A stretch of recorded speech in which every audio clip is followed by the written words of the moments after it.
and welcome to my channel. If you're new here, I'm so excited you decided to stop by and hang out. And if you're returning to my channel, thank you so much. What is with this? And why do my hands look so big? Thank you so much. Thank you so much. I really appreciate it. You guys, I'm super excited for today's video because it's going to be my first review video in quite a while. I've kind of slowed my roll on the reviews, but I want to start sneaking them back in here and there. So today's video is going to be a review of the new Real Techniques Ultra Plush Foundation Brush versus the Beautyblender. So if you want to see that, then just keep watching. I do want to put a couple disclaimers out there. If you're wondering what's going on with my hair, I am too. What is up with this bun? I don't know. Have you ever started to do a bun and these words come out of your mouth? What in the hells is that? Because that came out of my mouth when I ate the first bun I did today. It looked crazy. But it is pouring down rain out there, lightning, thundering. I was like, you know what? I am not about to do something with my hair because it's just going to get all messed up. And then the other disclaimer is, so I picked this up at my local Walmart because it had a big display of like these new brushes. I'm thinking they're all called like Ultra Plush.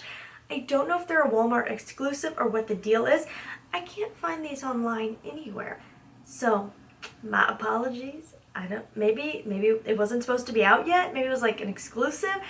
I don't understand. But it caught my eye. So yeah, let's just dive on in.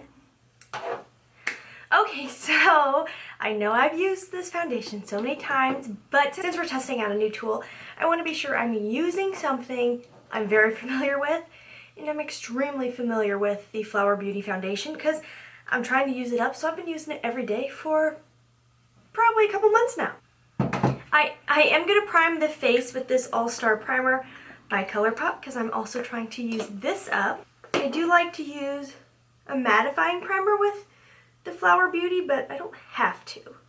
It has been a little bit since I have used a Beautyblender damp to apply my foundation. Maybe I'll fall head over heels again. I feel like this is truly a beautiful foundation. It is one of my all-time favorites. I have more oily combo skin and it works great for me. It wears so well during the day. And then for my dry skin gals, it looks stunning. Seriously, and the coverage is so nice. It looks so skin-like. The color is not the same as my neck, but more my chest from the tan I did get over the summertime because I went outside. It went farther with one pump than I thought it would. If you can hear my stomach growling, I'm sorry. Then I am going to drag it down a bit because my neck is real pale. Honestly, very happy with how that applied. It just looks so skin-like. It's just a beautiful foundation. Okay, now let's go over to the brush side. It says, for liquid foundation, place a small dollop on the tip of the brush. It says for liquid foundation to apply a small dollop on the tip of the brush. Done.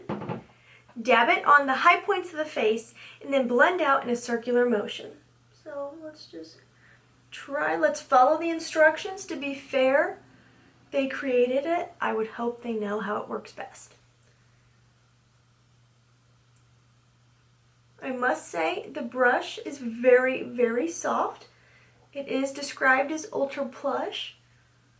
I do want to let you know I have used this a few times beforehand because, you know, I wanted to get an idea of what I thought by using it for a couple days. And I did clean it right before this video with my Cinema Secrets, and it did clean up really nicely. Isn't this interesting? I feel like I used a similar amount to the right side for my first application, and look at how sparse and how light coverage that looks. Definitely going to need to do another one, and I'm thinking a third. That's what I was saying. I was really surprised that the Beautyblender seemed to spread the foundation much more than I'm used to with the brush because I have been using a brush on the regular for my foundation. Like, I don't know why. I've just gone back to a brush. I think it's out of laziness. I don't always feel like washing my sponge.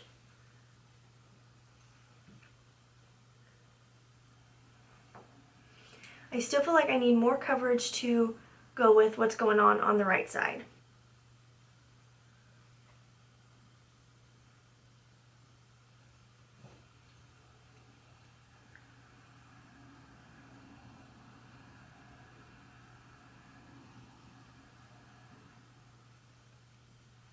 Okay, before I finish up concealer, powders, all of that stuff, I want to bring you in really close so you can really see what each side looks like. From visually, honestly, both sides look very similar. I can't tell that I use two different tools. You guys let me know down below if you can tell. Here we are, up close and personal. What do you guys think? Is there a side preference you have here? So this is the Beautyblender.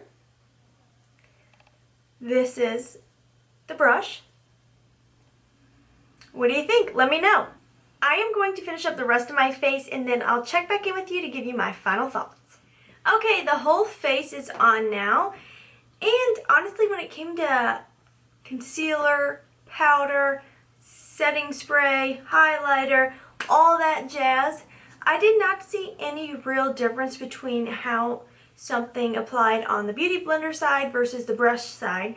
The one thing I will say is I feel like I've lost a tinge of coverage right here, like this side wore off just a little bit when I was blending my powder out over top. But other than that, it all looks exactly the same. I do have some thoughts on this brush. It is a super nice brush in the fact that it is affordable, it is super duper soft, but it is not my favorite. Let me show you why. I use these two brushes all the time for foundation. One is a Luxie, one is a Japanesque. They're extremely similar. They're both super soft. I actually think the Luxie is softer. They're more of a flat top. The reason I like this more for foundation application when it comes to liquid foundations is the fact that these are a bit denser. I feel like the foundation sits more on top of the brush instead of kind of falling down into the brush. Now that doesn't mean none goes down into the bristles. Of course, a little bit always will when you're working with a liquid foundation, but I feel like it's just dense enough that as I'm buffing, it doesn't all just dissipate down into the brush. I feel like this one is still fluffy enough that yes, it's soft and sure it moves nicely when buffing, but I feel like quite a bit of foundation will go down into the brush, which then means I need more product to get the coverage that I want. I really think that's why this side, the foundation went farther than it did with the brush side, because honestly, in most cases, a sponge soaks up more product than a brush. So to me, that just means that this is not quite dense enough. One thing I would like to try this for that I think would be excellent, and if you guys want to see this, let me know down below, but I think this would be a beautiful powder foundation brush for like my J-Cat powder foundation or my Maybelline powder foundation. I think this would be the perfect brush for buffing out powder foundation beautifully. I just don't think it's my favorite for liquid. Do I regret it? Am I going to return it? No, I think it's super soft. It's nice. I actually really like the style of this versus their other brush. This looks more high-end to me than the old school Real Technique brushes and not as gimmicky as some of the other ones they have launched recently. Like, this is a nice brush. I'm going to stick to my old school flat kabuki brushes for liquid foundations or a Beautyblender because I just think the product goes a lot farther with something like this. Have you guys tried this brush? If you have, let me know what you thought down below. Do you agree with me or disagree? I would love to hear from you. That is everything for today. I hope you enjoyed this quick little review. I love doing reviews. I know I haven't been doing them as much, but I slowly want to bring them back in, but still not go crazy. There was a while where I went crazy with the buying and the reviewing. That is everything for today's video. Let's do the shout out of the day. Today's shout out of the day is Yellow Paddish. They commented on my Glisten Up Vitamin C Mist from ColourPop review, tutorial, demo, whatever you want to call it, and said, love how it looks on you. Do you think it works for oily skin? Oh my goodness, yes I do, because I have oily skin and I think it works wonderfully. Just don't over apply because then it can get a little greasy looking. But definitely think it works for oily skin. I'm so glad you left a comment and a question. I love helping you guys out. And if you guys haven't subscribed, what are you waiting for? I know you watch my videos. I see you coming back. I know you're here often. Just click that subscribe button. Join the Lash Family. You will not regret it. And as always, please try to stay positive because at the end of the day, that is truly all we can try to do. Thank you so much for watching. Have a wonderful day.